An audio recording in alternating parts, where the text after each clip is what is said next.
Right, left field one now. The economics of insects and farming. Delighted to be joined in the studio by Robert Fryers, who's the CEO of a British tech company called Spotta. Morning, Robert. Good morning. Right, the reason you're here is that your company fights insects which attack farms, and you won recently an award here in the UAE, the Khalifa Award for pioneering and sophisticated innovations in managing the Red Palm Weevil, which is the scourge of date farmers in this part of the world. Yes. We'll get on to what you're doing here in the UAE and the business of it. But first of all, what is the agricultural problem that you guys are trying to solve? Okay, so about 20% of all the food grown in the world doesn't actually make it off the field because of insect pests. And people obviously immediately think of things like swarms of locusts, but actually there are a huge number of hugely damaging insects that are pervasive all around the world. They do about $500 billion of damage globally. It's one of the biggest unmet challenges in agriculture. And at the moment, the way the world deals with this problem is just to blanket spray everything with chemical pesticides. And that is terrible for biodiversity, but it's also enormously expensive. So what we're doing at Spotta is bringing some new technologies powered by AI to allow people to be targeted in the way they intervene and use the right treatment in the right place at the right time. So what you do is you've got devices, it's both software and hardware, that basically spots the insects. That's right, yeah. So we build IoT devices that have very low power vision systems that can identify insects by species in real time. And we put those out into farms, into forests, into storage facilities, into hotel rooms to identify pests and then allow people to get that data straight through within a matter of seconds and take action quickly. So you're a spy, basically. A monitoring system. Think of us like the smoke alarm, but for insect infestation. Okay, fine. And you've been doing it here in Qatar and Saudi Arabia. That's what you won the award for the Red Palm, the date palm weevil. Red Palm Weevil. Red Palm Weevil, that's which is right. A nasty little thing. Yes, well, they're not that little, actually. They're about the size of your thumb. Quite a large beetle. It burrows inside the date palm and kills it invisibly from the inside. And the big challenge there is often the first time you know you've got a problem is when your tree falls over and dies. And a mature date palm is worth a huge amount of money. It's also very important for agricultural food security in the region because it's one of the most productive crops that's possible to grow in the GCC. Across the region, they lose about $1 to $2 billion a year to this pest, and that's been steadily growing over the last couple of decades. What kind of success are you having? So we have been working with governments and ministries across several of the main countries in the region and here in the UAE as well, where our technology is starting to be used as a digital platform to automate the very manual processes that are used at the moment. At the moment, the way this pest is managed is workers will go out to the field every 45 days and they'll go and look at every single tree. And if you are a ministry in somewhere like the UAE where you've got tens of millions of trees, that's a huge undertaking. It's enormously expensive and it's quite difficult to do that very quickly.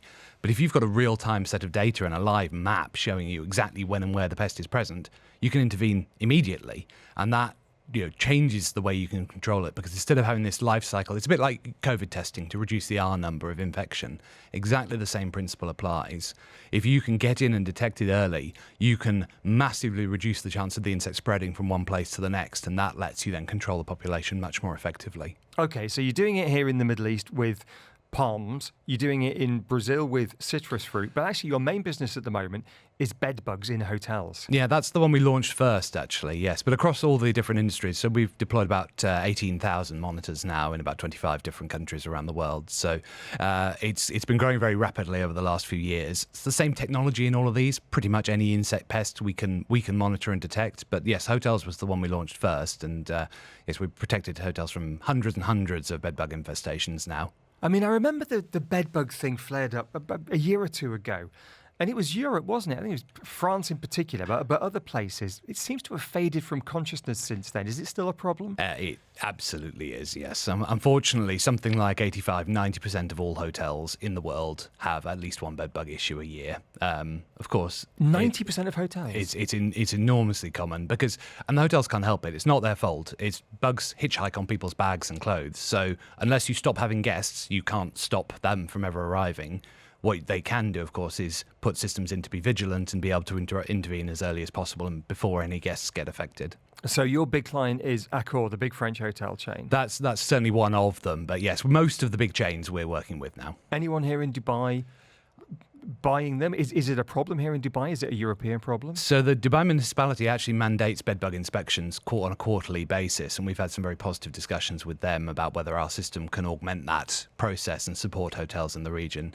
We're actually just opening a subsidiary in Dubai at the moment to allow us to access this market. So it's quite an exciting time, actually. Okay, you said this palm weevil thing is about the size of your thumb. Fine, you can spot that. Bed bugs. Full disclosure, I met Robert a few weeks ago in Cambridge. You're based in Cambridge in the UK. That's where Correct. I'm doing my MBA, and we met through that. I've been to your factory, your lab, where you have bed bugs. They're tiny. They are, yes. Yeah, they're about 3 or 4 millimeters long as an adult, but the juvenile ones can be even tinier, and they're very small. And actually, some of the other insects we monitor are less than a millimeter. So those are very, very challenging. If you're talking about small flying insects, for example, detecting them using conventional methods is enormously difficult. And that's where some of our unique technology comes in, being able to see them, identify them, and correctly tell whether, what species of fruit fly is this, what species of beetle is this, so that you can take the right action. What does the bed bug device look like? I don't really want to walk into a hotel room and see kind of like a rat trap in the hotel room. They're extremely discreet. They tuck underneath the bed. No guest ever has any interaction with them. They're well out of the way. It looks like a smoke detector, essentially. So inside there, it's about the size of a pack of cards. It tucks underneath the bed. You fit them and you forget about them, basically, and they just sit there, comfortably monitoring and will alert if there's an issue in the room. How much does this all cost? 10 seconds? About 20 cents per room per night. 20 cents per room per night. Robert, good talk to you. Appreciate your time. Robert Fryers is the CEO and co-founder of Spotta. Nice to see you. My pleasure. It's the Business Breakfast, Dubai Eye 7:30. Coming up in the next half an hour or so, we are getting the latest from China. Emirates launching flights to Shenzhen. It's going to have a big impact on trade between the two countries.